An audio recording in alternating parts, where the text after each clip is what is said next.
नमस्कार दोस्तों, toppers club में आपका स्वागत है। आज के वीडियो में मैं आपके लिए 17 मार्च का महत्वपूर्ण करंट अफेयर्स लेकर आया हूं, जो आने वाले किसी भी परीक्षा के लिए बहुत ही महत्वपूर्ण है और इसलिए इस वीडियो को पूरा देखिएगा। चलिए बढ़ते हैं प्रश्न की ओर। पहला प्रश्न है, हाल ही में एशिया का सबसे बड़ा अंतर्राष्ट्रीय खाद्य और आतिथ्य मेला आहार 2023 कहाँ शुरू हुआ? इसका उत्तर है दिल्ली। यह मेला कृषि एवं प्रसंस्कृत खाद्य उत्पाद निर्यात विकास प्राधिकरण एपिडा और भारत व्यापार संवर्धन संगठन के सहयोग से नई दिल्ली के प्रगति मैदान में शुरू हो रहा है। इस मेले में 30 से अधिक निर्यातक हिस्सा ले रहे हैं। अगला प्रश्न है, किस राज्य की विधानसभा भवन में हाल ही में फूलदेई उत्सव मनाया गया है? इसका उत्तर है उत्तराखंड। यह उत्तराखंड का प्रसिद्ध लोक पर्व है। फूलदेई त्यौहार बच्चों द्वारा मनाए जाने के कारण इसे लोक बाल पर्व भी कहते हैं। प्रसिद्ध त्यौहार फूलदेई चैत्र मास के प्रथम तिथि को मनाया जाता है। अगला प्रश्न है, हाल ही में किस देश की सीनेट ने मैकमोहन रेखा को अंतर्राष्ट्रीय सीमा के रूप में मान्यता दी है? इसका उत्तर है अमेरिका। अमेरिकी सीनेट में एक प्रस्ताव पेश किया गया है जिसका उद्देश्य मैकमोहन रेखा को चीन और भारत के बीच अंतर्राष्ट्रीय सीमा के रूप में मान्यता देना है।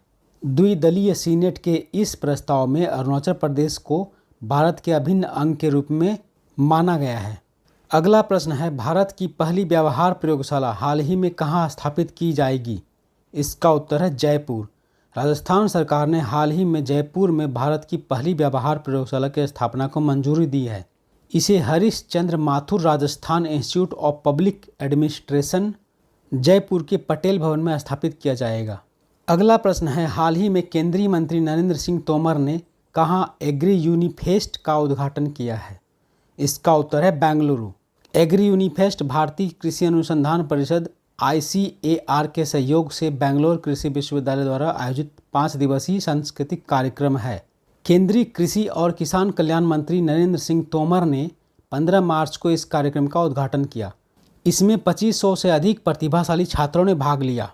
5 विषयों के तहत 18 कार्यक्रमों में अपने कौशल का प्रदर्शन किया। ये विषय संगीत, नृत्य, साहित्य, रंगमंच और ललित कला है। ICAR ने 1999 से 2000 के दौरान अखिल भारतीय अंतर कृषि विश्वविद्यालय युवा महोत्सव की परिकल्पना की और इसकी शुरुआत की। अगला प्रश्न है, एरिक गारसेटी को हाल ही में किस देश में अमेरिकी एम्बेसडर नियुक्त किया गया है? इसका उत्तर है भारत। लॉस एंजल्स के पूर्व मेयर एरिक गारसेटी भारत में संयुक्त राज्य अमेरिका के नए राजदूत नियुक्त किए गए हैं। अगला प्रश्न है, भारत और किस देश ने हाल ही में संयुक्त स्मारक डाक टिकट जारी किया है? इसका उत्तर है लग्जमबर्ग। भारत और लग्जमबर्ग ने 15 मार्च 2023 को 75 साल की मित्रता का जश्न मनाया। इस अवसर को चिन्हित करने के लिए दोनों देशों ने एक संयुक्त स्मारक डाक टिकट लॉन्च किया। डाक टिकट भारत और लग्जमबर्ग के बीच लंबे समय से चलते आ रहे मजबूत संबंधों का प्रतीक है। अगला प्रश्न है, किस संस्थान ने एक व्यापक स्वनिगरानी ढांचा ATL सारथी लॉन्च किया है? इसका उत्तर है नीति आयोग। अटल इनोवेशन मिशन के तहत नीति आयोग ने अटल टिंकरिंग लैब्स ATL के पारिस्थितिकी तंत्र को मजबूत करने के लिए एक व्यापक स्वनिगरानी ढांचा ATL सारथी लॉन्च किया है। अगला प्रश्न है, MD-15 बसों का प्रायोगिक परीक्षण और M100 100% मेथनॉल का प्रोटोटाइप किस शहर में लॉन्च किया गया? इसका उत्तर है बेंगलुरु। भारत सरकार के सड़क परिवहन और राजमार्ग मंत्री नितिन गडकरी ने MD-15 बसों के पायलट परीक्षण और M100 100% मेथनॉल के प्रोटोटाइप का अनावरण किया। MD-15 का अर्थ है कि बस में डीजल के साथ 15% मेथनॉल इस्तेमाल किया जाएगा। इस परियोजना को BMTC, NITI Aayog, Indian oil corporation और अशोक लेलैंड के साथ साझेदारी में पूरा किया गया। अगला प्रश्न है, भारतीय रिजर्व बैंक ने 2023 तक कितने देशों के बैंकों को रुपए में व्यापार करने की अनुमति दी थी? इसका उत्तर है 18। भारतीय रिजर्व बैंक ने 18 देशों के बैंकों को रुपये में भुगतान निपटाने के लिए विशेष वोस्ट्रो रुपया खाता खोलने की अनुमति दी है। इन 18 देशों में Botswana, Fiji, Germany, Guyana, Israel, Kenya, Malaysia, Mauritius, Myanmar, New Zealand, Oman, रूस, Seychelles, Singapore, Sri Lanka, Tanzania, Uganda और यूनाइटेड किंगडम शामिल है। यह घोषणा रूस के राष्ट्रपति व्लादिमीर पुतिन द्वारा फरवरी 2022 में यूक्रेन के खिलाफ विशेष सैन्य अभियान शुरू करने के बाद रूस के खिलाफ पश्चिमी प्रतिबंधों से उत्पन्न वस्तुओं के संकट की पृष्ठभूमि में आई है। विशेष बोस्ट्रो रुपया खाता एक ऐसा खाता होता है जो देशी बैंक विदेशी बैंकों के लिए अपनी देशी मुद्रा में रखते हैं। यह खाता भारत में विदेशी बैंकों को देशी मुद्रा में इंटरनेशनल बैंकिंग सेवाएं प्रदान करने के लिए उपयोग किया जाता है। अगला प्रश्न है, semi high speed Vande Bharat express train चलाने वाली पहली महिला लोको पायलट कौन है? इसका उत्तर है सुरेखा यादव। एशिया की पहली महिला loco pilot Surekha Yadav semi high speed Vande Bharat express train चलाने वाली पहली महिला बन गई है। सुरेखा यादव ने मुंबई में सोलापुर स्टेशन और छत्रपति शिवाजी महाराज टर्मिनल्स के बीच वंदे भारत एक्सप्रेस ट्रेन चलाई। अगला प्रश्न है, स्काई ट्रैक्स द्वारा जारी दुनिया के टॉप एयरपोर्ट्स के लिस्ट में कौन सा एयरपोर्ट टॉप पर रहा? इसका उत्तर है Singapore Changi airport. British consultancy sky tracks ने हाल ही में दुनिया के 100 सर्वश्रेष्ठ एयरपोर्ट की लिस्ट जारी की है। 2023 की इस लिस्ट में सिंगापुर के चांगी एयरपोर्ट को पहला स्थान दिया गया है। चांगी एयरपोर्ट को 12वीं बार विश्व के सर्वश्रेष्ठ हवाई अड्डे का खिताब मिला है। दोहा का हमद अंतर्राष्ट्रीय हवाई अड्डा जो 2021 और 22 world airport of the year का अवार्ड जीता था, इस वर्ष दूसरे स्थान पर फिसल गया।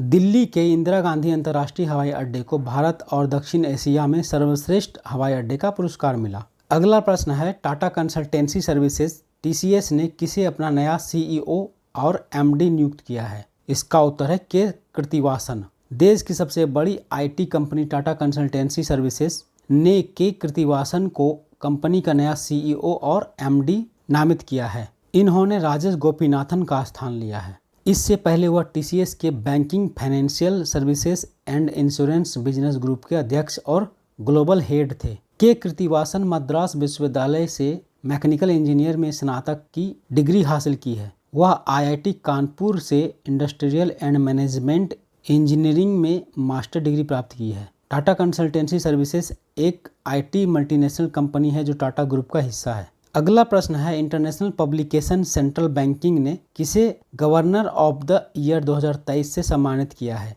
इसका उत्तर है शक्तिकांत दास। भारतीय रिजर्व बैंक के गवर्नर शक्तिकांत दास को इंटरनेशनल पब्लिकेशन सेंट्रल बैंकिंग द्वारा गवर्नर ऑफ द ईयर 2023 पुरस्कार से सम्मानित किया गया है। शक्तिकांत दास दिसंबर 2018 से RBI के गवर्नर हैं। उन्हें यह अवार्ड यूक्रेन में युद्ध और कोविड महामारी और मुद्रास्फीति सहित कई संकटों के समय वित्तीय बाजारों को चलाने के लिए दिया गया है। प्रधानमंत्री नरेंद्र मोदी ने दास को governor of the year award मिलने पर बधाई दी है। पूर्व गवर्नर रघुराम राजन 2015 में यह पुरस्कार पाने वाले पहले भारतीय थे। शक्तिकांत दास वर्तमान में RBI गवर्नर के रूप में अपने दूसरे कार्यकाल में है। वह RBI के 25वें गवर्नर हैं। उन्हें दिसंबर 2018 में RBI गवर्नर नियुक्त किया गया था। वह तमिलनाडु कैडर के IAS अधिकारी हैं। उससे पहले उर्जित पटेल RBI के गवर्नर थे। अगला प्रश्न है, किस भारतीय अमेरिकी को US एयरफोर्स का असिस्टेंट सेक्रेटरी नियुक्त किया गया है? इसका उत्तर है रवि चौधरी। अमेरिकी सीनेट ने भारतीय मूल के अमेरिकी नागरिक रवि चौधरी को अहम जिम्मेदारी देते हुए US एयरफोर्स का असिस्टेंट सेक्रेटरी नियुक्त किया है। वह इस पद पर पहुंचने वाले पहले भारतीय अमेरिकी बन गए हैं। वर्तमान में रवि चौधरी एक अमेरिकी उड़ान प्रशिक्षण इंजीनियर के रूप में कार्य कर रहे हैं। रवि एयरफोर्स में ऊर्जा इंस्टॉलेशन और एनवायरनमेंट संबंधी मामलों की जिम्मेदारी निभाएंगे। रवि चौधरी 2 दशक से अधिक समय तक एक सक्रिय वायुसेना पायलट के रूप में कार्य किया है। वह 1993 और 2015 के बीच अमेरिकी वायुसेना में पायलट के रूप में अपनी सेवाएं दी है। अगला प्रश्न है, हाल ही में कौन सा देश CO2 आयात करने और इसे समुद्र के नीचे स्टोर करने वाला दुनिया का पहला देश बना? इसका उत्तर है डेनमार्क। डेनमार्क ने उत्तरी सागर के 1800 मीटर नीचे कार्बन डाइऑक्साइड को स्टोर करने के लिए एक परियोजना का उद्घाटन किया, जो विदेशों से आयातित CO2 को दफनाने वाला दुनिया का पहला देश है। CO2 कब्रिस्तान, जहां वातावरण के आगे गर्म होने से रोकने के लिए कार्बन इंजेक्ट किया जाता है। यह पुराने तेल क्षेत्र की साइट पर है। ब्रिटिश रासायनिक दिग्गज इनियोस और जर्मन तेल कंपनी विंटरसेल डिया के नेतृत्व में ग्रीनसैंड परियोजना में 2030 तक प्रति वर्ष 8 मिलियन टन CO2 स्टोर करने की उम्मीद है। परियोजना उत्तरी सागर में ही क्यों स्थित है? उत्तरी सागर इस प्रकार की परियोजना के लिए विशेष रूप से उपयुक्त है, क्योंकि इस क्षेत्र में पहले से ही तेल और गैस उत्पादन के दशकों के बाद पाइपलाइनें और संभावित भंडारण स्थल है। डेनमार्क का आधिकारिक नाम डेनमार्क साम्राज्य है। सरकार का रूप संवैधानिक राजतंत्र है। डेनमार्क की राजधानी कोपेनहेगन है। डेनमार्क के प्रधानमंत्री मेटे फ्रेडरिक्सन है। डेनमार्क की आधिकारिक भाषा डेनिश है। डेनमार्क का मुद्रा क्रोन है। डेनमार्क का क्षेत्रफल लगभग 43,049 वर्ग किलोमीटर है। अगला प्रश्न है, साझा बौद्ध विरासत पर SCO का पहला अंतर्राष्ट्रीय सम्मेलन कहाँ शुरू हुआ? इसका उत्तर है नई दिल्ली। संघाई सहयोग संगठन का साझा बौद्ध विरासत पर पहला अंतर्राष्ट्रीय सम्मेलन नई दिल्ली में शुरू हुआ। इस 2 दिवसीय सम्मेलन का उद्देश्य SCO देशों के विभिन्न संग्रहालयों में मध्य एशिया की बौद्ध कला शैलियों, पुरातात्विक स्थलों और पुरातनता के बीच आपसी सांस्कृतिक संबंधों को फिर से स्थापित करना और समानताओं की खोज करना। अगला प्रश्न है, विश्व उपभोक्ता अधिकार दिवस कब मनाया जाता है? इसका उत्तर है 15 मार्च। हर साल 15 मार्च को विश्व उपभोक्ता अधिकार दिवस के रूप में मनाया जाता है। ये दिन उपभोक्ताओं को उनके अधिकारों के प्रति जागरूक करने के लिए मनाया जाता है। विश्व कंज्यूमर डे को मनाने का श्रेय अमेरिकी राष्ट्रपति जॉन F कैनेडी को जाता है। अगला प्रश्न है, हाल ही में कौन सा चक्रवात मोजाम्बिक और मलावी से टकराया? इसका उत्तर है फ्रेडी। चक्रवात फ्रेडी एक उष्णकटिबंधीय चक्रवात है जिसने हाल ही में संपत्ति एवं मानव जीवन के विनाश के मामले में दक्षिण अफ्रीका क्षेत्र में गंभीर क्षति पहुंचाई है। फ्रेडी, जिसे विश्व मौसम विज्ञान संगठन ने उल्लेखनीय तूफान कहा, दक्षिण ऑस्ट्रेलिया के तट पर विकसित हुआ, जहां इसे ऑस्ट्रेलियाई मौसम विज्ञान ब्यूरो द्वारा इसका नाम फ्रेडी दिया गया है। दोस्तों, ऐसे ही लेटेस्ट करंट अफेयर्स के लिए इस चैनल को सब्सक्राइब कीजिए। जल्द मिलते हैं अगले वीडियो में कुछ ऐसे ही लेटेस्ट करंट अफेयर्स के साथ।